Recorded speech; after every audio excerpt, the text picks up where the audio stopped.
करीमनगर जिला के शिंक्रापट्टनम मंडल के इमकोदालुपली गांव के करीब एक ऑटो उलट गया जिसमें 16 अफराद जख्मी हो गए। ऑटो पिल पर से गुजरने के दौरान बेकाबू हो गया। जख्मियों को हजूराबाद अस्पताल मुंतकिल किया गया। ऐनी शाहिदीन के मुताबिक ऑटो में 16 अफराद को सवार करके सफर करने की वजह से ये हादसा पेश आया। बंगलोर में एक 26 साला सॉफ्टवेयर इंजीनियर जाहिल अहमद ने बीवी की अजियतों से तंग आकर राजभवन के सामने खुदसोजी की कोशिश की। इसने अपने जिस्म पर पेट्रोल छिड़क कर आग लगाने की कोशिश की, लेकिन मौके पर मौजूद लोगों ने बचा लिया। जाहिल का कहना है कि बीवी और उसके घर वाले मुसलसल हरासा कर रहे हैं और झूठे मुकदमे भी दर्ज करवाए हैं। वो घर से काम कर रहा था और शादी के कुछ हफ्तों बाद ही दोनों के बीच शदीद इख्तिलाफात पैदा हुए थे। अम्बेडकर जयंती के मौके पर एससी तबकात की दर्जाबंदी के लिए जीओ जारी किया गया, वज़रा आतम कुमार रेड्डी और दामोदर राज नरसिम्हा ने कहा। उन्होंने ऐलान किया कि आज 14 अप्रैल से एससी दर्जाबंदी पर अमल दरामद होगा। 2026 की मरदमशुमारी के बाद एससी आबादी जितनी बढ़ेगी, इसी के मुताबिक रिजर्वेशन भी बढ़ाया जाएगा।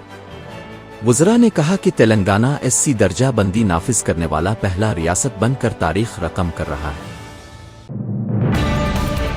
साबिक वजीर मल्ला रेड्डी के दामाद मर्री राजशेखर रेड्डी के खिलाफ धोखाधड़ी का मुकदमा दर्ज किया गया है। बाबू नामी शख्स ने शिकायत की कि राजशेखर ने 20 लाख रुपए का फरार किया। राजशेखर की निगरानी में चलने वाले अरविंदी अस्पताल के लिए 40 मुलाजमीन फराहम किए गए थे। अब तक सिर्फ 30 लाख अदा किए गए, बाकी रकम न देने पर पुलिस में शिकायत दर्ज की गई। आजकल बहुत से लोग म्यूचुअल फंड्स को एक अहम सरमायाकारी के जरिया के तौर पर अपना रहे हैं। म्यूचुअल फंड्स में मौजूद सिस्टमैटिक ओंड्राल प्लान ऑप्शन के जरिए सरमायाकार हर महीने से माही बुनियाद पर मुकर्ररा रकम निकाल सकते हैं।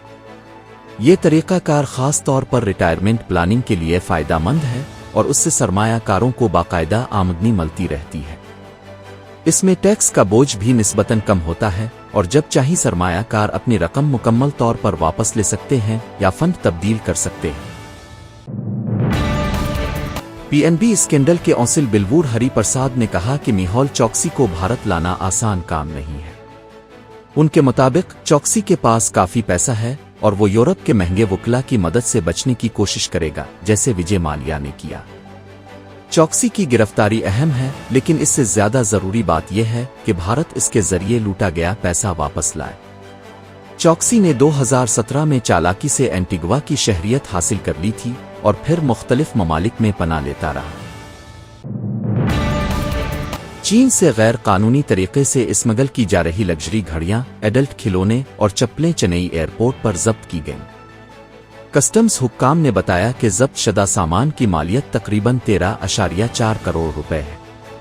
ये तमाम अशिया लकड़ी के चमचों के तौर पर जाहिर करके स्मगल की जा रही थी। हुक्काम ने खुफिया इत्तला पर कार्रवाई करते हुए 3 कंटेनर से ये गैर कानूनी सामान बरामद किया। मंचो फैमिली के तनाजात के दौरान एक इवेंट में मंचो मनोज को देखकर मंचो लक्ष्मी जज्बाती हो गईं और आबदीदा हो गईं। इवेंट के दौरान लक्ष्मी स्टेज पर बैठकर मनोज से लिपट कर रोने लगे। ये वीडियो सोशल मीडिया पर वायरल हो रही है। मनोज ने कहा कि वो दोनों काफी अरसे बाद मिले हैं, इसीलिए लक्ष्मी जज्बाती हो गई। हाल ही में मंचो खानदान में जायदाद के झगड़ों और पुलिस केसेस की वजह से कशीदगी बढ़ी है। टीटीडी के गौशाला में पिछले 3 महीनों में 100 से जायद गायों की हलाकत पर वाईएसआर कांग्रेस के अहम रहनुमा भौमिना करुणाकर रेड्डी के बयानात ने काफी हलचल मचाई। टीटीडी के सीईओ शामिला राव ने इन बयानात को मुस्तरद करते हुए कहा कि पिछली हुकूमत के दौर में गायों के लिए पानी भी मुनासिब नहीं था और वहां बेशुमार बदनवानियां हो रही थीं।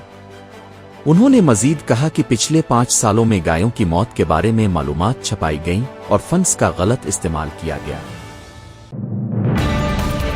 टेक्नोलॉजी ने एक नया संग मील उबूर किया है। स्वीडन के साइंसदानों ने टूथपेस्ट की तरह शक्ल बदलने वाली बैटरी इजाद की है।